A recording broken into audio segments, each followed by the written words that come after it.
सज्जन कहते हैं।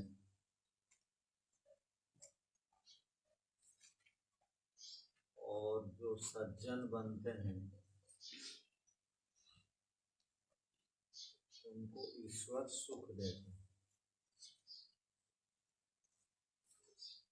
इसलिए ईश्वर को सज्जन सुखद कहा जाता है।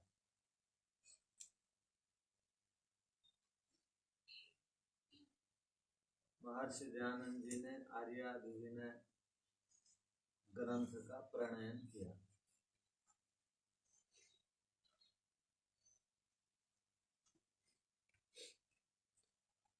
दिखने को वह ग्रंथ छोटा है,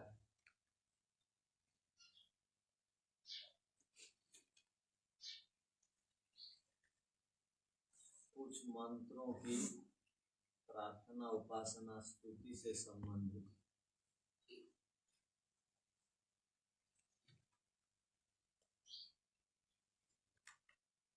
वहां पर व्याख्या है।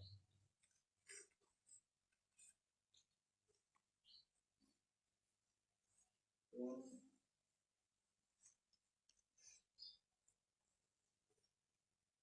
मंत्रों की व्याख्यान से पहले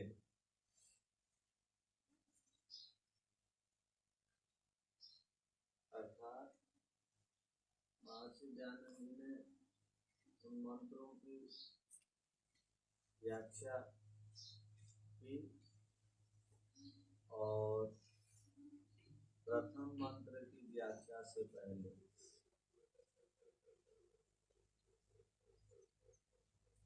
वहाँ पर ईश्वर के गुण कर्म स्वभाव से संबंधित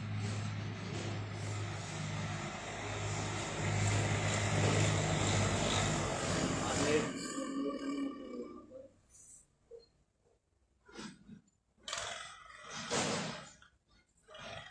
संग्रह के रूप में या हम सबके ज्ञान के लिए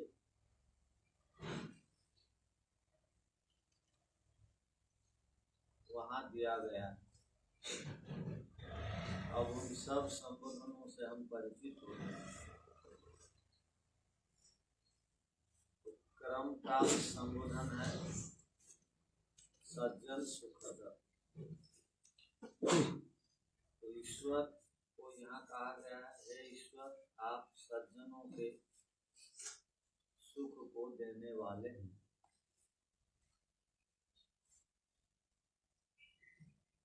तो अब हम विचार करते हैं सज्जन किसे कहते हैं। सत कहते हैं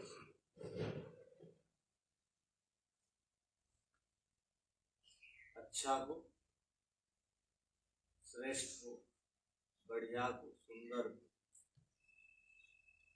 और जन कहते हैं मनुष्य को।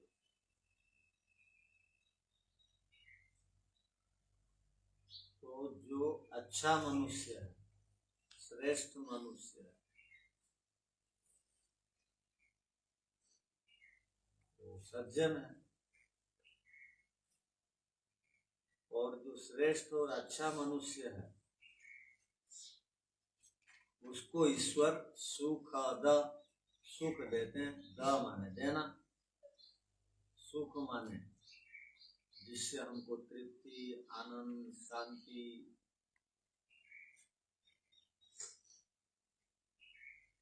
निर्भयता, स्वतंत्रता आदि की अनुभूति होती है, उसको सुख कहते हैं।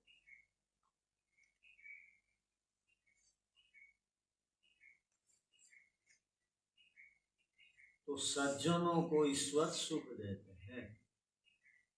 इसका अर्थ हो गया जो दुर्जन है उनको ईश्वर दुख देते हैं। तो ईश्वर को दुर्जन दुखद भी कहा जा सकता है, सज्जन सुखद के साथ। जो भी दुर्जन होगा वो अशांति में रहेगा, अतृप्ति में रहेगा, भय में रहेगा, टेंशन में रहेगा, तनाव में रहेगा, व्यथित विचलित रहेगा। उसका मन कभी भी एकाग्र नहीं होता।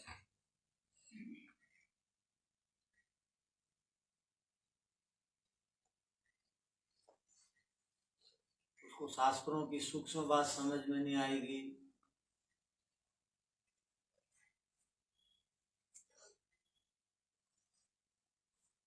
और विपरीत कर्म ही करेगा।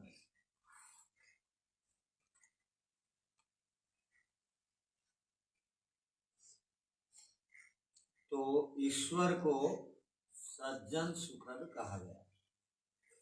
अब हम विचार करते हैं, व्यक्ति बड़ा या अच्छा या सुंदर या ज्येष्ठ या श्रेष्ठ बनता कैसा है?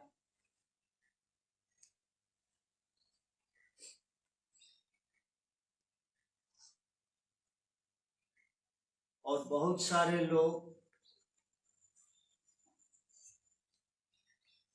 श्रेष्ठ आदमी की पहचान करते हैं धन से। ये बड़ा आदमी है, इसकी बिल्डिंगें हैं, इसके पास बहुत गाड़ियां हैं, ये बहुत धनी है, ये बहुत पद और प्रतिष्ठा संपन्न व्यक्ति है।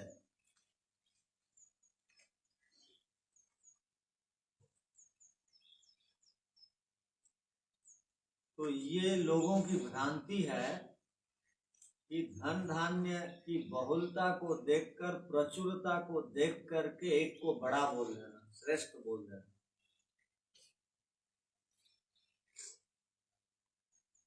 किंतु सज्जन उसको कहते हैं सत माने अच्छा, श्रेष्ठ। जन, सज्जन वही है जिसके कर्म श्रेष्ठ है, जिसका आचरण उत्तम है। ईश्वर न्यायकारी है, जो भी उत्तम और श्रेष्ठ कर्म करेगा उसको सुख देंगे, जो भी अधम कर्म करेगा वो दुर्जन को दुख देंगे, क्योंकि न्यायकारी है।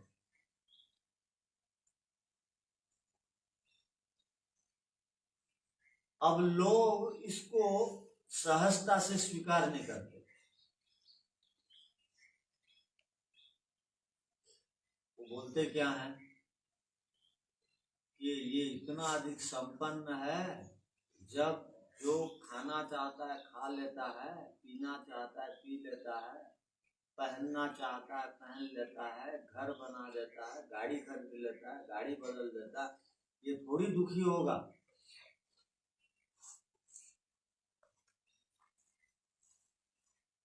बाह्य दृष्टि तो ये सुखी लगता है, ऐसी परिभाषा करते हैं लोग, ना समझ है बेचारे।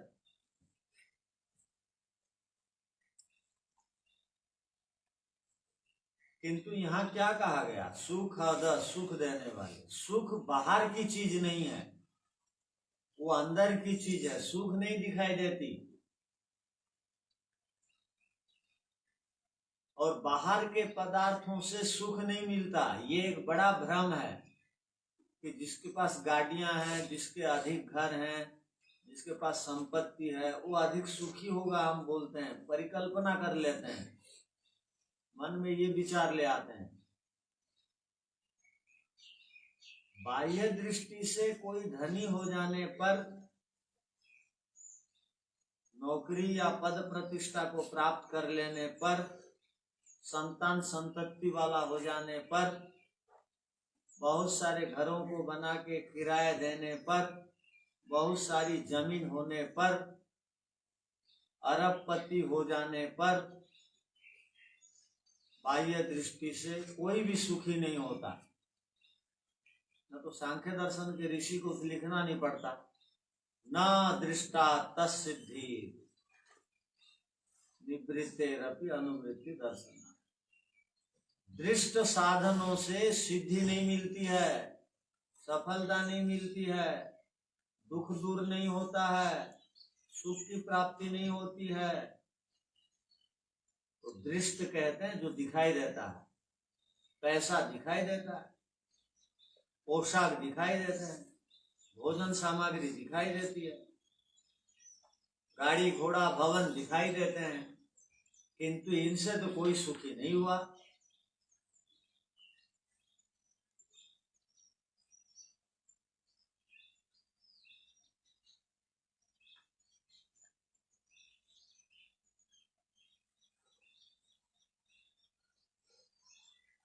तो कहने का अभिप्राय है कि बाह्य साधनों को प्राप्त करके सुख मिल जाएगी, सुख मिल जाएगा, इसकी कल्पना करना बहुत बड़ा भ्रम है और बहुत बड़ी अविद्या है और बहुत बड़ा अज्ञान है।